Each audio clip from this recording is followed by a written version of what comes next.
గతంలో సంజన డ్రగ్స్ కేసులో భాగంగా అరెస్టు కావడం గురించి మాట్లాడుతూ ఎమోషనల్ అయ్యారు. తను 'బిగ్ బాస్' కార్యక్రమానికి రావడానికి ప్రధాన కారణం నాపై పడిన నింద తొలగించుకోవడానికి వచ్చానని తెలిపారు సంజన. 5 నెలల పాపని వదిలిపెట్టి తాను వస్తానంటే ఎంతోమంది నన్ను తిట్టారు.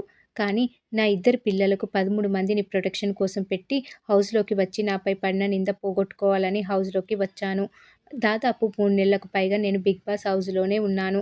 నాకెలాంటి బ్యాడ్ హ్యాబిట్స్ ఉన్నాయి అంటూ ఈ సందర్భంగా సంజన ప్రశ్నించారు.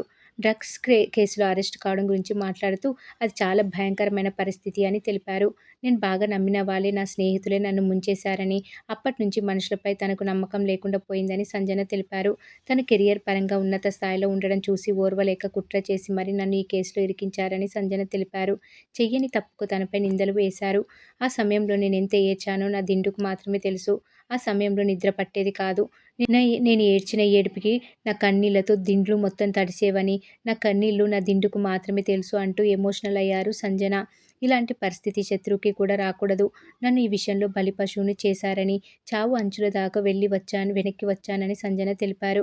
ఇక తను జైలు నుంచి బయటకు వచ్చిన కొద్ది నెలలకే ప్రెగ్నెన్సీ కన్ఫర్మ్ కావడంతో ఆ విషయాలన్నిటిని పూర్తిగా మర్చిపోయానని, తన ప్రెగ్నెన్సీ కారణంగా తాను మామూలు స్థితికి వచ్చానంటూ సంజన ఈ సందర్భంగా చేసిన కామెంట్స్ ప్రస్తుతం వైరల్ అవుతున్నాయి.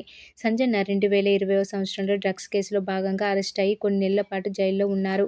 అయితే బెయిల్ మీద బయటకు వచ్చిన ఈమెకు ఈ కేసులో కోర్టు క్లీన్ చిట్ ఇస్తూ 2024 కేసు కొట్టివేసింది. మరి మీరేమనుకుంటున్నారో కామెంట్ రూపంలో తెలియజేయండి.